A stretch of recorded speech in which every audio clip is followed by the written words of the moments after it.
महिला का अपहरण कर गला काट कर मरणासन करने की वारदात का डीसीपी वेस्ट ने किया खुलासा। राजधानी लखनऊ के बारा थाना क्षेत्र के अंतर्गत फतेहपुर में एक महिला नीलम सैनी उम्र 30 वर्षीय की गुमशुदा हो जाने की गुमशुदगी दर्ज कराई गई थी, जिस पर पुलिस द्वारा त्वरित कार्यवाही करते हुए उक्त महिला की तलाश शुरू की गई। जिसके क्रम में पुलिस को जानकारी मिली कि उक्त गुमशुदा महिला एक सुनसान जगह ग्राम पश्चिमी में घायल अवस्था में मिली, जिसे तत्काल पीजीआई में भर्ती कराया गया। महिला द्वारा लिख कर पुलिस को आप बीती बताई द्वारा बताए गए घटनाक्रम की पड़ताल की, जिसमें 1900 सीसीटीवी कैमरों की जांच पड़ताल कर पुलिस मामले की तह तक पहुंचकर डीसीपी वेस्ट राहुल राज द्वारा अपने कार्यालय पर प्रेस कॉन्फ्रेंस के माध्यम से बताया कि वारदात में कुल 4 अभियुक्तों को गिरफ्तार किया गया, जिसमें मुख्य अभियुक्त संतोष ने पूछताछ में बताया है कि ससुर की प्रॉपर्टी हड़पने और मेरी साली जिसकी शादी कई बार टूट गई थी, जिसका आरोप वह मुझ पर लगाती थी, जिसके कारण मेरा ससुराल जाना बंद हो गया, जिससे मैं काफी नाराज रहता था। मैंने दोनों को सबक सिखाने और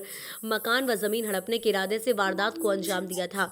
वारदात के खुलासे में मुख्य भूमिका पुलिस उपायुक्त पश्चिमी राहुल राज, अपर पुलिस उपायुक्त पश्चिमी चिरंजीव नाथ सिन्हा, सहायक पुलिस उपायुक्त काकोरी अनूप कुमार सिंह और प्रभारी निरीक्षक श्रीकांत की अहम भूमिका रही।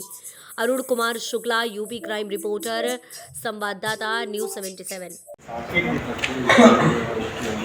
क्या है पूरा मामला, किस तरह से पूरी घटना संभव? 6 नवंबर थाना पारा पर नीलम सैनी नाम की एक महिला की गुमशुदगी दर्ज हुई थी। इसके बाद मोहनलालगंज में एक महिला घायल अवस्था में मिली, जिसका गला कटा हुआ था। उसको तत्काल ट्रामा सेंटर में भर्ती कराया गया और जब उसकी शिनाख्त की गई तो वही महिला थी क्योंकि गुमशुदगी इसकी दर्ज हुई थी थाना पारा।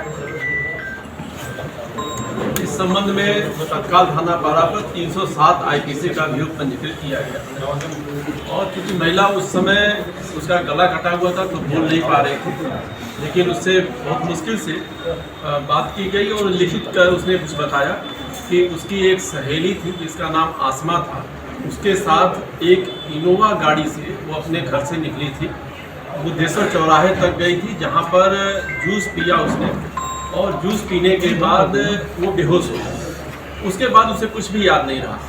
तो एक टोटली ब्लाइंड केस था, जिसमें कि कोई भी हम लोग के पास क्लू नहीं था और चूँकि महिला बुद्धेश्वर तक ही गई, जिस महिला के साथ वो घर से गई उस महिला के बारे में कुछ भी नहीं जानती थी, केवल आसमा नाम जानती थी और उस महिला का न तो इसके पास फ़ोन नंबर था, न कोई फ़ोटो था, कुछ भी नहीं था। उसके परिवार वाले भी तो नहीं जानते थे।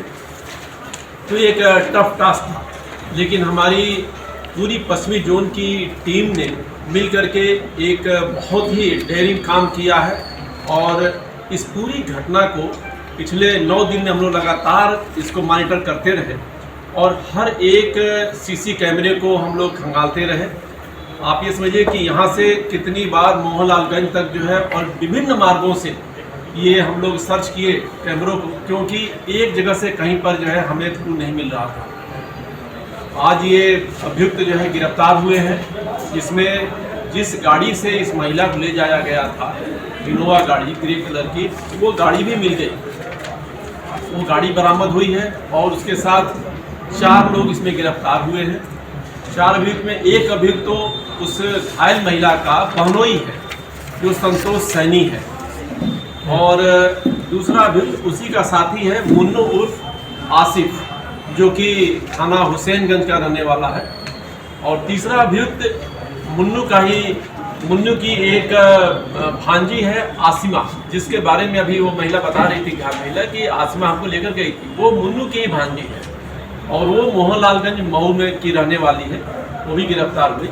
और चौथा शुभम यादव, जो कि मुन्नू का ही साथी था, क्योंकि मुन्नू जो है ये विक्रम चलाता था और इसके साथ में ही ये भी विक्रम चलाता था, जो शुभम यादव है। और जो संतोष सैनी है, ये भी आज से काफ़ी साल पहले से मुन्नू के संपर्क में था और ये भी गाड़ी चलाता था। तो कुल मिलाकर के ये सारे ड्राइवरी ही करते थे, गाड़ी चलाते थे और उसी के दौरान दोनों का आपस में कांटेक्ट हुआ। जो घटना में पूछताछ में बात आई सामने कि घटना क्यों हुई गई, कैसे हुई, तो घटना का सूत्रधार इसका बहनोई संतोष सैनी है। संतोष सैनी ने बताया कि चूँकि जो पीड़िता इसके ससुर के 2 लड़कियां थी, एक नीलम और दूसरी सुमन। सुमन के साथ इसकी शादी हुई थी संतोष सैनी की, और दूसरी नीलम थी। नीलम छोटी थी। नीलम का पति 6 साल पहले उसे छोड़ दिया था। तलाक का केस भी चल रहा है इन दोनों के बीच में। ये आरोप लगा इसके ऊपर, संतोष के ऊपर, कि संतोष की वजह से ही उसके पति ने छोड़ दिया है, और इस आरोप के आधार पर इसके ससुराल वालों ने इसे प्रॉपर्टी में कोई भी हिस्सा नहीं दिया। तो संतोष सैनी को ये बात थी कि चूंकि मुझे प्रॉपर्टी में कोई हिस्सा नहीं मिल रहा है, तो उसने इसको जो है रूल आउट करने के लिए योजना बनाई, और ये सोचा कि अगर ये नीलम जो है नहीं रहेगी तो फिर इसकी सारी प्रॉपर्टी जो है मुझे मिल जाएगी, और हम लोगों का भी ससुराल में आना जाना भी हो जाएगा। प्रॉपर्टी के बारे में मैं बता दूं कि इसकी अभी एक प्रॉपर्टी जो कि नीलम को मिलने के बाद बची हुई है, उसमें एक उन्नाव में ज़मीन है और एक मकान भी बचा हुआ है। तो ये इसके पास था कि ये दोनों चीज़ हमें मिल सकता है अभी भी, और जो नीलम नहीं रहेगी तो प्रॉपर्टी में किसी न किसी रूप में जो है हासिल कर लूँगा। तो इस तरह से इसने नीलम को मारने की योजना बनाई, और ये जो अभी घटना हुई है इसके पहले भी ये प्रयास कर चुका था, हालांकि उसमें कामयाब नहीं हुआ था। तो इसने मुन्नू को सहारा लिया, और मुन्नू से इसने बताया कि बिना किसी महिला को लिए हुए ये घर से नहीं निकलेगी, और इसको जो है फिर हम लोग नहीं मार पाएंगे। तो इसलिए मुन्नू ने अपने भांजे को इसने शामिल किया, और उसके बाद एक गाड़ी की ज़रूरत पड़ी कि किस गाड़ी ले जाएंगे। तो एक इनोवा गाड़ी इन लोगों ने लिया। इनोवा गाड़ी जो इन्हीं के साथी जो है शुभम यादव के पास थी, ग्रे कलर की पुरानी गाड़ी थी। और इसमें इंटरेस्टिंग बात यह है कि संतोष सैनी ने हैदरगंज चौराहा पर पहले योजना चूंकि बनाया था, इसके दिमाग में थी, तो एक इनोवा गाड़ी जा रही थी, उस इनोवा गाड़ी का नंबर इसने नोट कर लिया, और नोट करके इसने कहा कि यही गाड़ी का नंबर जो है उस इनोवा गाड़ी पर वो लगाएंगे, जिससे कि वो गाड़ी जो ट्रेस ही न हो सके। क्योंकि जो ओरिजिनल गाड़ी इनोवा की थी, ये वो गाड़ी जो है वो दूसरी थी। उस गाड़ी को जब हम लोगों ने सूच हुई तो वो इनोवा गाड़ी जो ओरिजिनल थी वो इस घटना में संलिप्त नहीं पाई गई। तो हम लोग फिर ब्लैंक हो गए थे, हमारी पूरी टीम जो है, कि कोई हम लोग प्रूव नहीं मिल पाया। फिर हम लोगों ने जब सीसी कैमरे तमाम खंगाले तो उसमें ये आया कि इस गाड़ी की तरह एक दूसरी गाड़ी घटनास्थल के पास आई है, और घटनास्थल से डिफरेंट वेज से मोहनलालगंज गई है, और फिर मोहनलालगंज से वापस इसी घटनास्थल पर आई है, घटनास्थल के आसपास जो है। तो इस तरह से जो है पूरा रूट जो है वो एक ही 2 गाड़ियों का पाया गया।